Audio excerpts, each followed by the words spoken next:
Kind of sentence हमने tense में पढ़ा था। वो टेंस में हमने काइंड ऑफ सेंटेंस के प्रकार देखे। उसमें ये था ना, अफर्मेटिव, नेगेटिव, इंटरोगेटिव और इंटरोगेटिव नेगेटिव। ये केवल टेंस को डिपेंड शो करते हैं, टेंस के लिए काम आते हैं। हम जो अब सेंटेंस पढ़ेंगे वो इंग्लिश ग्रामर के तौर पर पढ़ेंगे। इंग्लिश व्याकरण क्या कहती है, इंग्लिश व्याकरण किस टेंस से नहीं बनती है। ये टेंस से सिर्फ सेंटेंस बनते हैं, लेकिन ग्रामर बनाने के लिए सेंटेंस अलग होते हैं। सेंटेंस बनेगा, एक पार्ट बनता है, एक पैसेज बनता है, एक पैराग्राफ बनता है, कैसे एप्लीकेशन की जाती है, कैसे लिखा जाता है, कैसे सेंटेंस को जोड़ा जाता है, उसके अकॉर्डिंग हम सेंटेंस बनाते हैं। उसके अकॉर्डिंग ग्रामर वो काम करती है। ग्रामर काम करती है तो उसमें हम देखें तो वो हम जो आपके सिलेबस के अकॉर्डिंग चले, हम मेन रूप से जो पढ़ेंगे ना, 3 टाइप्स सेंटेंस पढ़ेंगे। मेन रूप से हम 3 प्रकार के सेंटेंस को पढ़ेंगे सेंटेंस में। जिसमें पहला सेंटेंस होगा, पहला सेंटेंस पढ़ेंगे हम सिंपल सेंटेंस, जिसको हिंदी में कहते हैं साधारण वाक्य। सिंपल सेंटेंस केवल एक सब्जेक्ट होगा, एक वर्ब होगी, एक ऑब्जेक्ट होता है। जो हम पढ़ते हैं सिंपल टेंस में, अफर्मेटिव में पढ़ते हैं, वो सिंपल टेंस कहलाएगा। तो दूसरा इसमें सेंटेंस पढ़ेंगे हम, दूसरे में पढ़े तो कंपाउंड सेंटेंस, जिसको कहते हैं संयुक्त वाक्य।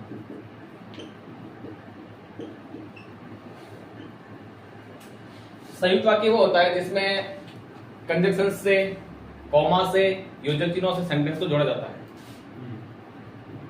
आएगा इस बीच में बट लगा के जोड़ दिया, एंड लगा के 2 सेंटेंस को जोड़ दिया, उसको हम कंपाउंड सेंटेंस कहते हैं। जिसमें संयुक्त वाक्य, एक वाक्य आएगा, बीच में कॉमा लगा के दूसरा लिख देंगे, या बट लगा के दूसरा लिख देंगे, या और लगा के दूसरा लिख देंगे। ऐसे सेंटेंस को हम कंपाउंड सेंटेंस कहते हैं, हिंदी में कहते हैं संयुक्त वाक्य। और फिर तीसरा आता है कॉम्प्लेक्स सेंटेंस। कॉम्प्लेक्स सेंटेंस कहते हैं मिश्रित वाक्य।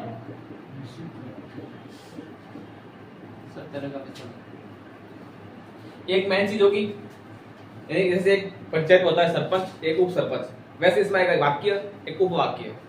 जो मेन वाक्य होगा, एक उपवाक्य होगा। उपवाक्य होगा वो मेन वाक्य पर डिपेंड करेगा, मेन वाक्य के अकॉर्डिंग उपवाक्य काम करेगा। लेकिन बट और लगाने से आप सेंटेंस चेंज कर, 2 वाक्य हो जाते हैं। लेकिन इसमें 2 वाक्य नहीं होगी, एक वाक्य और उपवाक्य होगा, है ना। ना उसमें कोई बट ऑन, बट और या एंड, सो ऐसा कुछ नहीं लगा पाएंगे, है ना। तो देखना आगे जैसे एग्जांपल देखेंगे उसमें समझ आएगा कि जो सेंटेंस अब 3 प्रकार के आपके सिलेबस के अकॉर्डिंग पढ़ना है।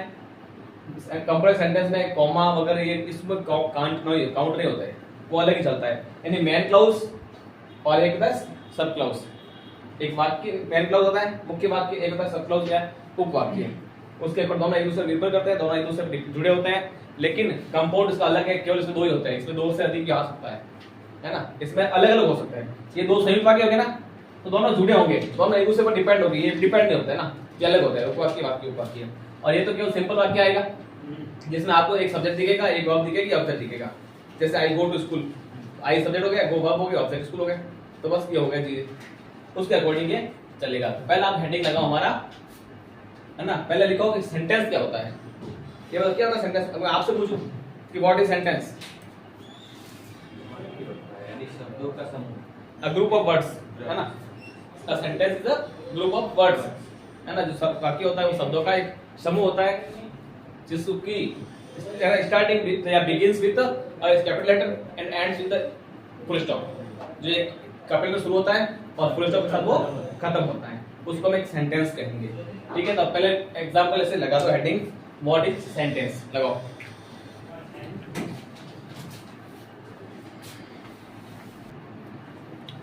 देखो अब what is sentence, a group of words, शब्दों का एक समूह, कंटेनिंग जो बताता है क्या, a subject and a verb, एक सब्जेक्ट और एक वर्ब की सहायता से क्या होता है, दैट एक्सप्रेस अ स्टेटमेंट, जो एक वाक्य रहता है, स्टेटमेंट रहता है अपना, है ना, स्टेटमेंट रहता है, या कोई क्वेश्चन बताता हमें, एटसेट्रा इत्यादि, या कोई वाक्यांश बताता है, किसी बात को बताता है, या हमें कोई सवाल पूछता है, या जो किसी सब्जेक्ट से जुड़ा होता है, वर्ब से जुड़ा होता है, और एक ग्रुप ऑफ वर्ड शब्दों का समूह होता है, वो वाक्य होता है। फिर when a sentence is written, जब किसी वाक्य को लिखा जाता है, it begins with a capital letter, वो कैपिटल शुरू होता है, and ends with a full stop, और full stop से वो खत्म होता है। ये एक वाक्य होता है, ये सेंटेंस कहलाता है। फिर आता है पहला हमारा सिंपल सेंटेंस।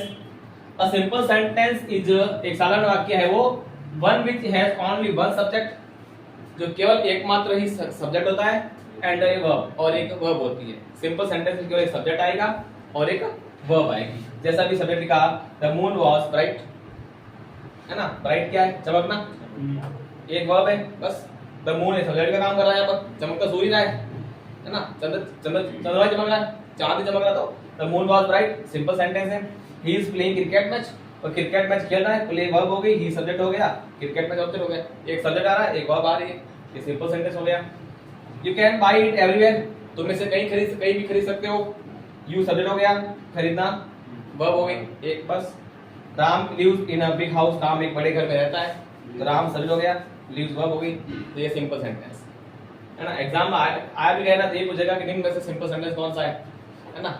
आपको 4-5 सेंटेंस लिखने का सब मिला के, और आपको एक आंसर बताना है। या फिर कहेगा कि ये किस तरह का सेंटेंस है, जैसे ऊपर लिख दिया, ही इज प्लेइंग क्रिकेट मैच, है ना, तो सब्जेक्ट किस टेंस का है, किस टाइप का है। एग्जाम में जो आंसर क्या लिखेगा, कॉम्प्लेक्स है, नेगेटिव है, कंपाउंड है, सिंपल है, 4 ऑप्शन नहीं देते हैं, इन चारों में से आपको एक आंसर बताना है। तो ही इज प्लेइंग क्रिकेट मैच, तो पता चल जाएगा देखते ही कि इसमें आ क्या रहा है, एक वर्ब आ रही है, एक सब्जेक्ट आ रहा है, एक वर्ब आ रही है, तो बस ये सिंपल सेंटेंस हो गया। नेक्स्ट कौन सा है, कंपाउंड सेंटेंस लगाओ। नेक्स्ट कंपाउंड सेंटेंस, संयुक्त वाक्य। A compound sentence is a sentence that has at least 2 independent clauses. कम से कम 2 वाक्य होते हैं, स्वतंत्र वाक्य होते हैं इसमें, है ना। At least कम से कम 2 independent clause joined by comma और conjunction, कॉमा से या कंजंक्शन जुड़े होते हैं। 2 सेंटेंस होंगे इसमें, या कॉमा से जुड़ेगा या कंजंक्शन, कोई कंजंक्शन लगा होगा, नहीं कॉमा या कंजंक्शन दिख जाए तो वो कंपाउंड है। बस ये ध्यान रखना है, बीच में कॉमा या कंजंक्शन दिख रहा ना, यानी जो कंपाउंड आएगा उसमें चीजें नहीं आएगी, है ना। इसे जैसे द मून वाज ब्राइट, आया कॉमा, चांद, सॉरी हाँ चांद है वो चमक रहा था, चमकीला था। We could see our way, हम अपना रास्ता देख सके, चांद चमकीला था तो हम अपना रास्ता देख सके। दोनों सेंटेंस आपको जुड़े हुए हैं। रास्ता क्यों देख सके, तो चांद चमकीला था, चांद को जैसे चमक रहा था, चमक रहा था, नहीं चमकीला था, हाँ बहुत दिखाई दे रहा था। तो ये तो फाइल है। She did not cheat on the test, for it was the wrong thing to do. पहले तो ट्रस्ट बताऊं इसका। सर हमें एग्जाम में, वह एग्जाम में चीटिंग कर रही थी। ये गलत था, चीटिंग चीटिंग नहीं कर रही थी। तो उसने एग्जाम में चीटिंग नहीं की, और उसके मतलब था वो रिटवान ये गलत चीज है, उसके लिए ये मतलब था कि गलत चीज है। ये गलत चीज है, इसलिए वो चीटिंग नहीं कर रही थी। रा रही तो आएगा ही नहीं। डिड सेकंड फॉर्म, हां यार, कर है रहा ना, past tense. She did not cheat on the test, उसने टेस्ट में नकल नहीं की। For की क्योंकि भी याद है कि it was the wrong thing to do, ये करने के लिए एक गलत चीज है ना, गलत ऐसा करना एक गलत है, इसलिए उसने नकल नहीं की। तो ये यहाँ हमारा है कंपाउंड सेंटेंस, जो 2 सेंटेंस जोड़ रहे आपस में, उसने नकल नहीं की, गलत चीज है। क्या चीज गलत है टेस्ट में, चीटिंग करना, दोनों आपस जुड़ रहे हैं। एवरीवन वाज बिजी, हर कोई व्यस्त था।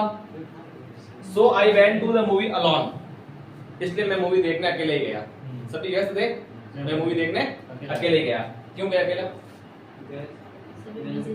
क्योंकि सभी बिजी थे, बस, है ना, इसलिए वो मूवी देखने अकेला गया। अब ये इंट्रोगेटिव सेंटेंस में इंट्रोगेटिव लगा है, इसका मतलब ये नहीं कि ये ऑप्शन में पूछता नहीं है।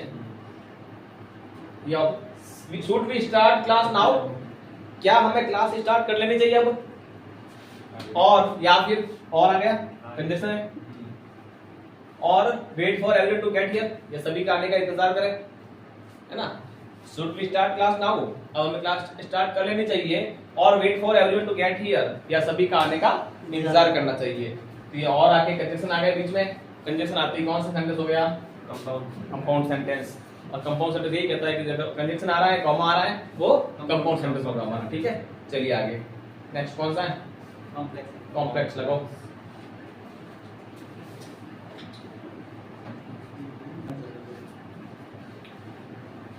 इससे बड़ी तो करो जितना है। चलिए, a complex sentence is made up to the main clause and the subordinate clause connected to each other with subordinating conjunction. A complex sentence is made up to main clause, made up of a main clause जो मुख्य clause से जुड़ा होता है, मुख्य clause से बना होता है, and subordinate, subordinate का मतलब एक तो आश्रित clause connected, एक होता है आश्रित वाक्य, नहीं उपवाक्य कह सकते इसको, है ना? आश्रित से हिंदी में इसका आश्रित होता है, आश्रित होता है, यानी कि इसको उपवाक्य कह सकते हैं। मैंने मेन क्लॉज एक मुख्य रूप का एक वाक्य, एक उपवाक्य हो सकता है। कनेक्टेड टू ईच अदर, दोनों एक दूसरे जुड़े होते हैं विद सबऑर्डिनेटिंग कंजक्शन, एक आश्रित कंजक्शन से जुड़े होते हैं। जैसे ऑल्दो इट वाज रेनिंग, हालांकि वर्षा हो रही थी, they decided to go for walk, उन्होंने घूमने का निर्णय लिया। उन्होंने हालांकि वर्षा हो रही थी तो भी उन्होंने घूमने का निर्णय लिया। तो ये वर्षा हो रही थी अलग वाक्य है, उन्होंने घूमने, तो है ना, मेरे को इसमें जैसे कॉमा आ भी सकता है कभी कोई, ठीक है, कॉमा या लगा दो, लगेगा, इसमें भी लगेगा, लेकिन सेंटेंस में वो सब्जेक्ट, सब में सब्जेक्ट शुरू होगा, कॉमा लगा रहने के बाद और एंडेड के बाद, कॉमा के बाद से सब्जेक्ट शुरू होगा, वापस सब्जेक्ट, वापस सेंटेंस होगा, वो कंजक्शन के बाद वापस सब्जेक्ट आ जाएगा, कॉमा के बाद सब्जेक्ट आया, कॉमा के बाद सब्जेक्ट आया, ये सब्जेक्ट, ये सब, ये कंजक्शन लगा, वापस सब्जेक्ट आया। It although it was running, हालांकि बारिश हो रही थी, they decide to go for walk, इसलिए वो फिर भी वो उन्होंने घूमने का निर्णय लिया। अगर नहीं लगा कॉमा, रुकेंगे कहाँ? सेंटेंस को कहाँ एंड करेंगे? यहाँ रुकेंगे, यहाँ रुकेंगे, यहाँ रुकेंगे, कोई फिक्स नहीं होगा, इसलिए कॉमा लगाना जरूरी है। After the movie ended, movie खत्म होने के बाद, दे वेंट आउट, वो बाहर गए फॉर आइसक्रीम, तो आइसक्रीम लेने के लिए, आइसक्रीम लिए बाहर गए, कॉमा के बाद आ रहा है since he arrived early, since he arrived early, जब भी जैसे वो जल्दी पहुंचा, है ना, he had time for rest, उसके पास आराम का समय था, है ना, जब भी वहां पहुंचा उसके पास है आराम करने का समय था। इट वॉज अनफॉर्चुनेट, ये दुर्भाग्य है, तो दुर्भाग्य था, दैट यू वर अब्सेंट, कि तुम वहां अनुपस्थित, ये दुर्भाग्य था कि तुम वहां अनुपस्थित थे। इस प्रकार से तीनों सेंटेंस याद रखना। पहला सेंटेंस सिंपल आएगा, उसमें यही होगा कि एक सब्जेक्ट एक वर्ब भी होगी, दूसरा आएगा तो कंपाउंड सेंटेंस, वो किसी कंजक्शन या फिर उसे किसी वो कॉमा से जुड़ा होगा, वो फिर जुड़ा होगा, ये कॉमा जुड़ा है, इसके कॉमा के बाद ये जो कॉम्प्लेक्स होगा ना, वो सेंटेंस सब्जेक्ट से शुरू होगा, याद रखना। कॉम्प्लेक्स सेंटेंस होगा, वो कंजक्शन के बाद वापस सब्जेक्ट आएगा कि उन्होंने क्या डिसीजन लिया। इट की सब्जेक्ट पढ़ा, हम मानते इट पढ़ता है, इट सब्जेक्ट पढ़ता है ना, ये वापस सब्जेक्ट, लेकिन जब उसमें बहुत कम पॉसिबिलिटी बनती है कि कॉमा के बाद सब्जेक्ट आए, इसमें फिक्स होगा कि कॉमा के बाद वो वापस नए सब्जेक्ट से वो सेंटेंस शुरू होगा, वो मिश्रित वाक्य कहलाएगा। जो एक मेन क्लॉज है वो यहाँ पर उप क्लॉज बनाएगा, है ना, सब ऑर्डिनेट क्लॉज बनेगा, तो उसके लिए एक सब्जेक्ट की जरूरत तो पड़ेगी। इस प्रकार से ये सेंटेंस बनेगी। लिखिए इसके और एग्जांपल, अब आप बताना, ठीक है। देखो इसका और एग्जांपल देखो, अब आपको बताना है सेंटेंस कौन से है, ठीक है। तीन टाइप हमने पढ़े हैं, अब इसमें से आपको बताना है तीनों टाइप में कौन सा है। पहला सेंटेंस है he hopes to win the first prize, उसे आशा है कि वो पहला प्राइज जीतेगा। कौन सा सेंटेंस है? क्यों? सबसे पहले यही पढ़े इसलिए, तो इसके अंदर कॉमा भी कोई नहीं, कॉमा भी कोई नहीं, सब्जेक्ट और फुल स्टॉप है ना, कोई सिंपल है। तो क्यों? खाना क्यों खाते हो? हमारे पास रीजन होता है, भूख लगती है, रीजन है ना। गांव क्यों जाते हो? काम होता है कोई भी। यहाँ क्यों आते हो? पढ़ने आते हो, हर काम का रीजन है। ये क्यों है? सर आप यूज किए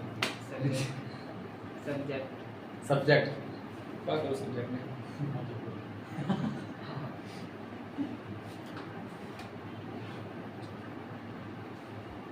क्योंकि इसमें एक ही सब्जेक्ट है, एक वर्ब है ना।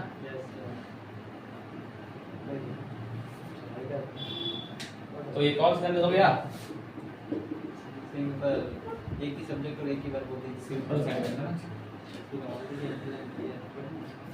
दूसरा सब्जेक्ट है आई have found the book I had lost.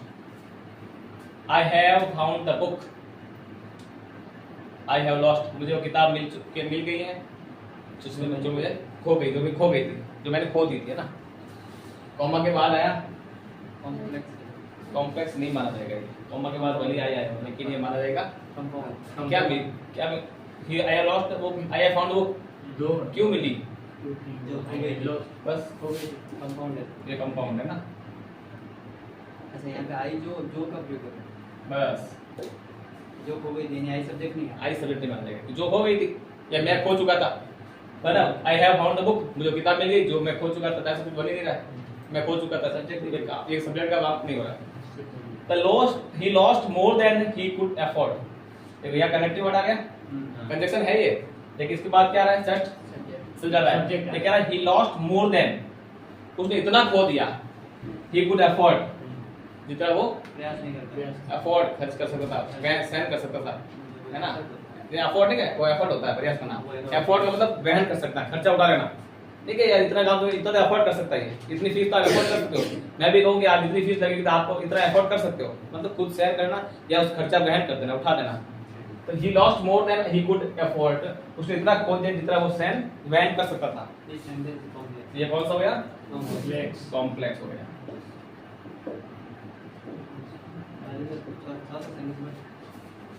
I go to school always, Rajendra Singh क्यों, एक ही सब्जेक्ट वाला एक ही, तो ये सिंपल हो गया। Very good. ये 75 डिजर्व करता था। तो थोड़ा हम 70 डिजर्व नहीं करते हैं। I have lost a pen but I have found it, I have lost a pen, sir but आया कनेक्टिव वर्ड। करेक्ट हो गया, सीधा compound. I have lost a pen, मैं पेन खो चुका हूँ, but I have found it, लेकिन वो मुझे मिल गया ना, तो ये कंपाउंड हो गया।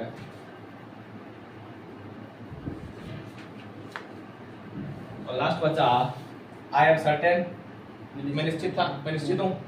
You have made a mistake, तुम गलती करोगे, है ना, मैं निश्चित हूँ कि, तो क्या ये कौन सा हो गया, कॉम्प्लेक्स। पीछे लगा रहा है मैंने, लेकिन ऐसे आप भी लिख दो, सेंटेंस की समझ में आएगा, ठीक है। काइंड ऑफ सेंटेंस वाला चैप्टर पूरा हुआ। कल नए सब्जेक्ट के साथ में आपसे फिर मुलाकात करेगी, है ना। तब तक अच्छा चलता हूँ, दुआओं में याद रखना ना।